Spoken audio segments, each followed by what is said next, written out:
Tonight, beloved Chimp passes away. Blood Service want your plasma and butterflies of the night. Kia ora and good evening. Welcome to Central News on tvCentral for Wednesday, the 8th of April. I'm Amanda Harper.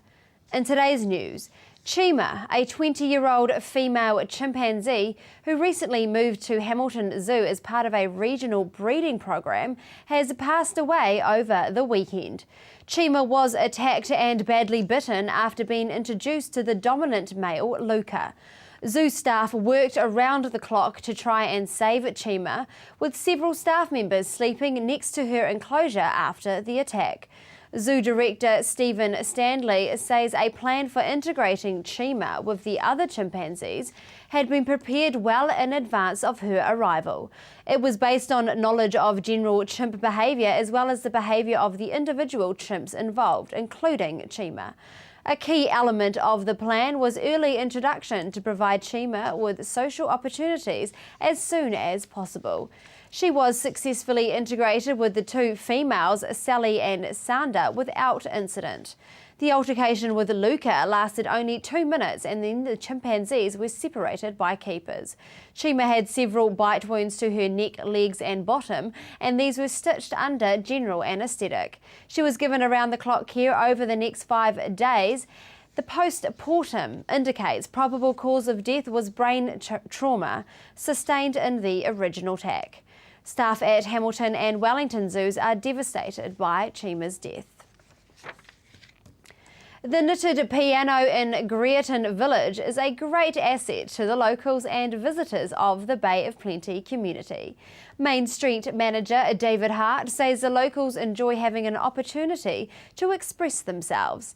He says it attracts people of all ages, including kids who come down for a playful bash on the quays, but every now and then they get someone who really knows what they are doing, and it makes the village come alive with the sound of music.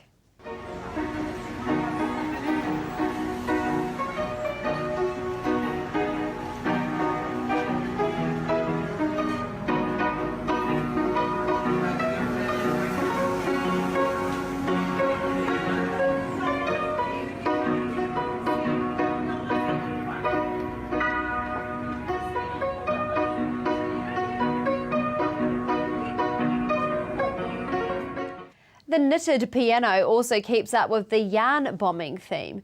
Every winter, residents gather together for covert operations of bombing the cherry trees in Greerton with elaborate knitted designs. State Highway 2 through Tauranga Gorge will be closed to all traffic from 9 o'clock tomorrow night until 5:30 a.m. on Friday.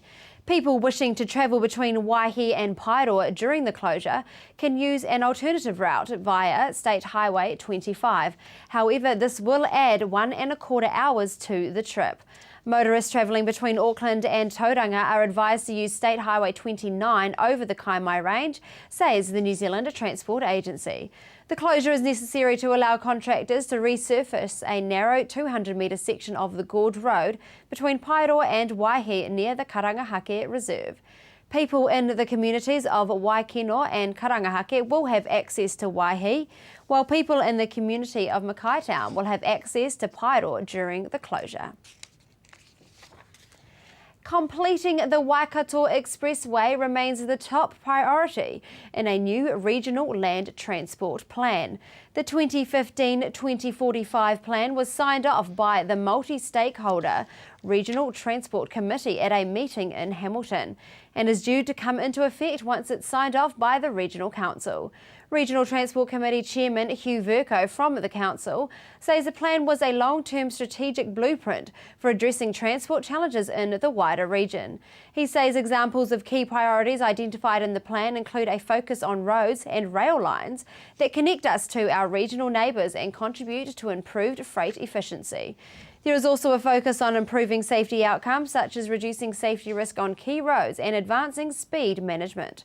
Councillor Verco says the Regional Transport Committee members have worked hard together to develop the latest plan, and he would like to thank local councils and agencies, such as the NZ Transport Agency and the NZ Police, for their collective effort.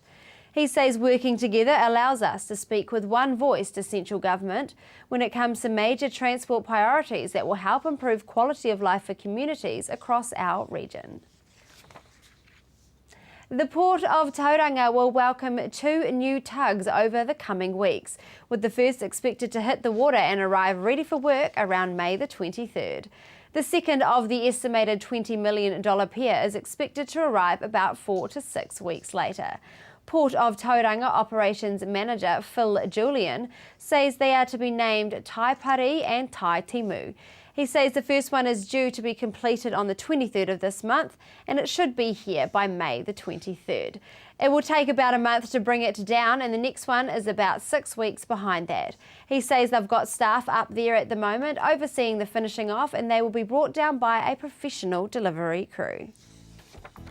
And now for our region's weather. Hamilton, periods of rain, northerlies, high of 22, low of 16. Rest of the Waikato will be the same. Pairo 24-14, Matamata 22-15, Te Aomutu 22-16 and Tokoroa 20 high and 16 low.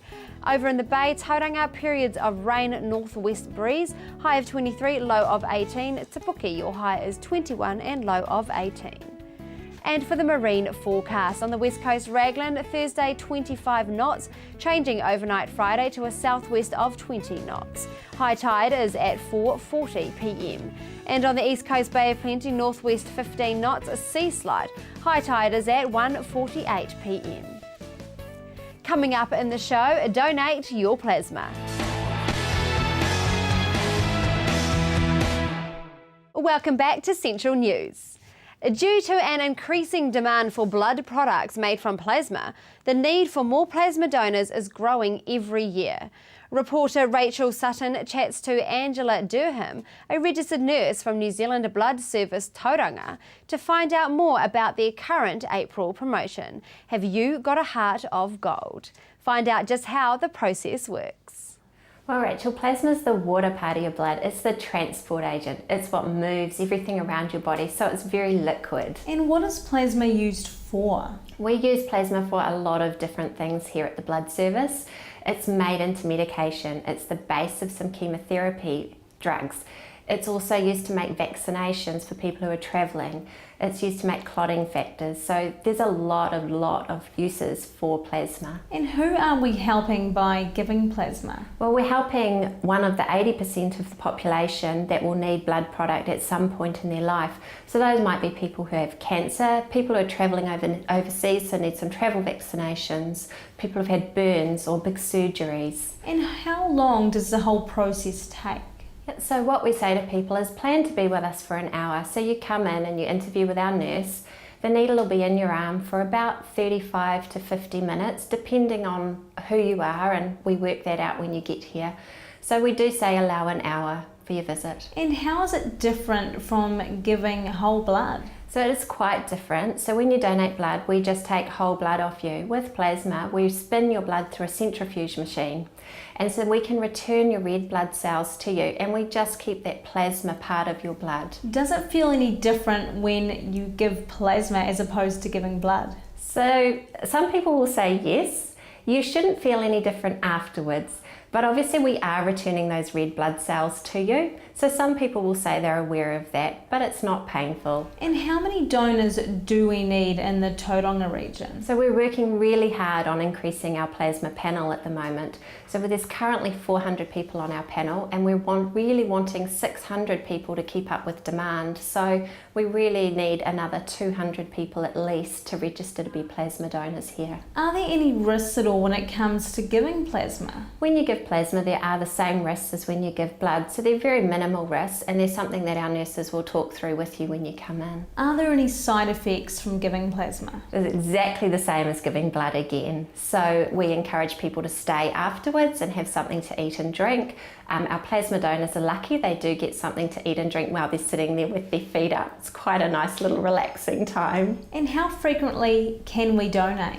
So plasma donors, we like them, they can come in once every 2 weeks if they want to, but we really are looking for people that can commit to coming in once every 4 to 6 weeks for that hour at a time. Now, how do we go about making an appointment to give plasma? People can ring us here in our rooms, and the phone number is 578-2194. People can ring and speak with our receptionist or with our apheresis coordinator here, and they'll be happy to book them in a time to do that, providing they meet all our eligibility criteria for plasma. And what future promotions do you have coming up this year? So we currently, as you can probably see, have our Heart of Gold promotion going at the moment.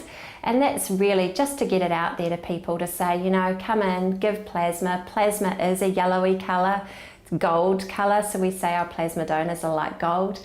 So that's our current promotion we have running at the moment. And then on the 14th of June, we'll be having World Blood Donor Day. And that's a great fun day for us. Here we get to recognise and celebrate all of our donors. The New Zealand Blood Service are always on the lookout for new donors or volunteers. If you'd like to book an appointment to donate for Have You Got a Heart of Gold or find out more information, head to nzblood.co.nz. In our next story, Matamata Piako District Mayor talks about the exciting new developments planned for sprucing up Matamata. Yes, it is always a hard act to do because it's the wants and the needs of the community. I think Council first of all needs to address its infrastructure. That is our core business, our roads, our stormwater, wastewater and of course the potable water from our tap, the fresh water.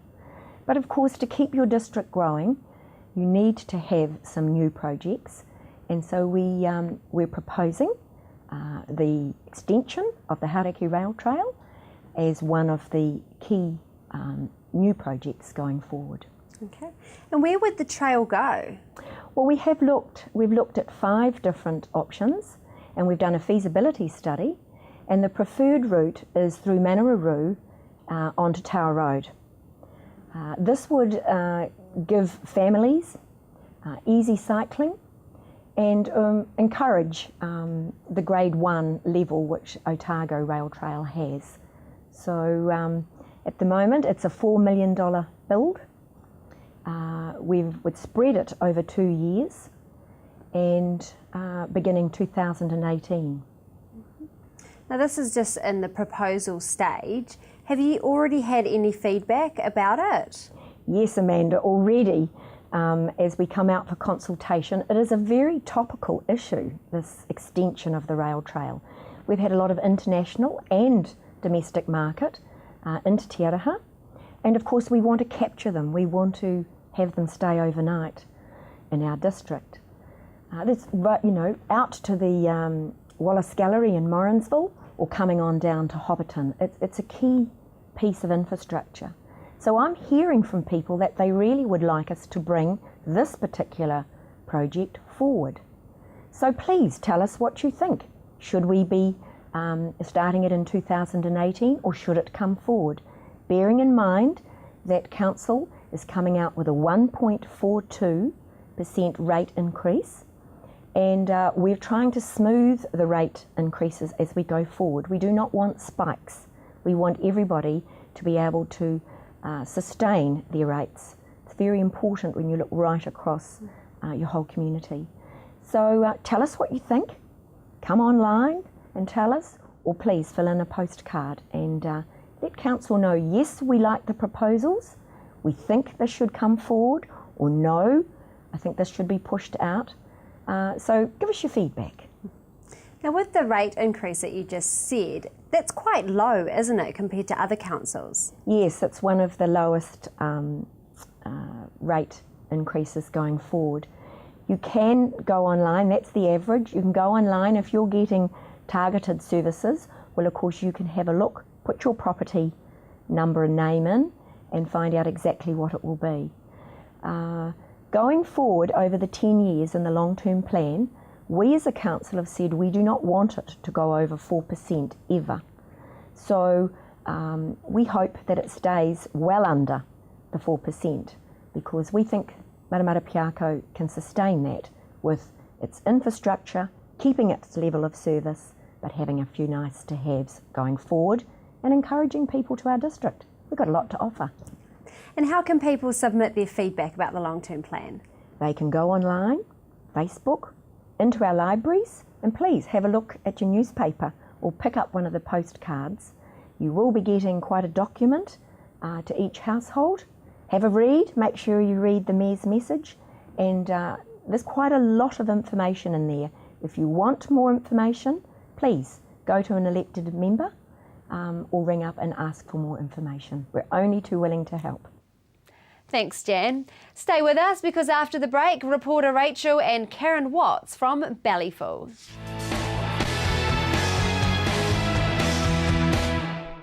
Welcome back. Bellyful is a not-for-profit organisation helping mums around New Zealand when they need it the most at dinner time. Their team delivers pre-cooked meals to families with newborns or families struggling with illness. Reporter Rachel chats to Karen Watts about the Bellyful Tauranga branch. Bellyful offers young families with newborns and families struggling with illness within the family unit frozen meals. Where did the concept for Bellyful come from? One of the founders, Jackie Ritchie, when she had her first child, was new to the area, and on having her second child, having established in the community, found it so much easier because she was provided meals and home baking. And what criteria do we need to meet to get assistance from Bellyful? You just have to have either a newborn child, generally up to the age of 3 months, and a family member that may be struggling with illness in the family unit. It could be a parent or a child. And how many branches does Bellyful have around New Zealand? Nationally, 16 branches at the moment. And are there any challenges that you face in the Tauranga branch in particular? We face challenges with getting sponsorship and monthly income. And what meals do you provide to families? We provide a macaroni cheese, a bolognese and a lasagna. We also have a gluten-free and vegetarian option of a soup. So who are your supporters and your sponsors? In Tauranga, we get all our veggies donated to us by Parkland's Produce, and we have a special meat rate at Cherrywood Butcher. And if we have anyone that would like to volunteer for Bellyful, are you interested in that? We're always looking for new volunteers, whether they can offer an hour of their time to 10 hours of their time. Each month you have a cookathon. How does this work? Well, cookathons, they're great. We all get together at the Tauranga Boys College and we cook up to 120 meals at a time. For more information on Bellyful, where do we go? You can donate by going to Bellyful website, www.bellyful.org.nz. And if you want to donate to a specific branch, you just go to that branch and you can email their coordinator. To donate to Bellyful or for more information, go online to bellyful.co.nz.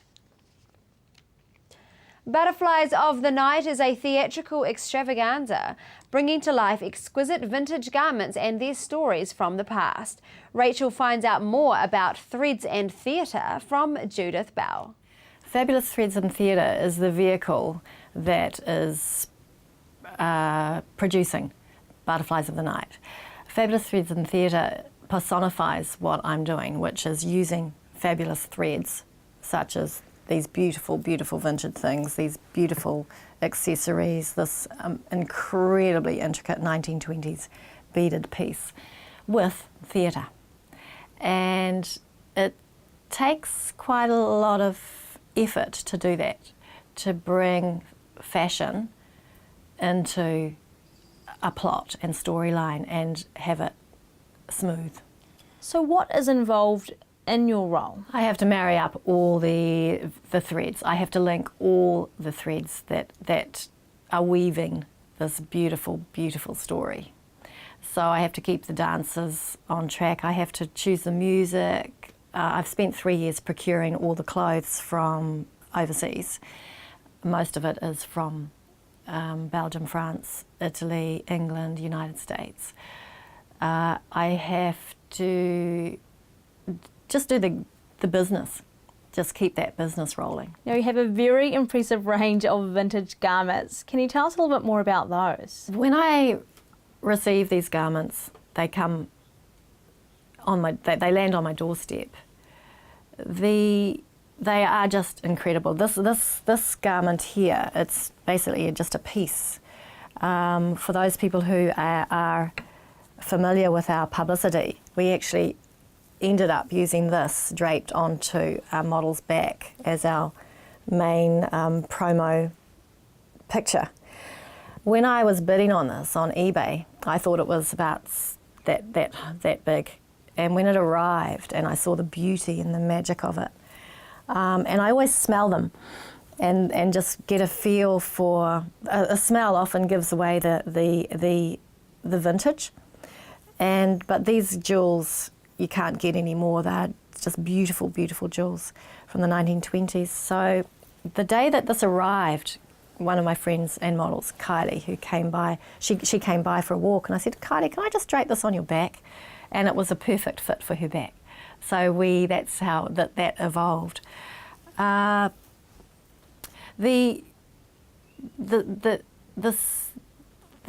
main plot of the story is that there's a seamstress in this cabaret who takes care of all the garments for the cabaret, and she's a gypsy. And she, just like the blind read the dots on a page, she reads from the warp and the weft of the fabrics she touches. She hears the stories and memories of those garments. And what we're doing is bringing some of those memories to life within the show. And do you have a favourite piece in particular? That changes. Our costume designer, Vicky Reid, who I give the costumes to transform, and she and I help design them together. She says she thinks that changes all the time. This is probably one of my better pieces, my beautiful pieces. I just love the richness of this. It's got the sheen, the colours, the combination. Those hues represent beauty to me. There's also a 17th century piece of gold bullion embroidery that in these same hues, that we've made into bloomers for the boudoir section. And that's a real treasure. It's not often that you get 17th century pieces that are still intact, and this was an exquisite piece. I guess this must be my favourite because we've gone to cut it many times. That word C-U-T is an anathema to us, and I've resisted. I've said no, we can't cut that. There's something special about that. I don't quite know why. Butterflies of the Night will be held April 15th to the 18th at Classic Flyers, Mount Maunganui. For more information or to purchase tickets, head online to butterfliesofthe.night.com. Thank you for watching Central News Tonight. We do post everything up on our website, tvcentral.co.nz, and we also like to keep in touch with everybody on Facebook, so make sure you like us. If you have a story for us, email news@tvcentral.co.nz. I'll be back on screens tomorrow with more stories from the Waikato and the Bay of Plenty. My name is Amanda Harper. Have a good night. Pō Marie.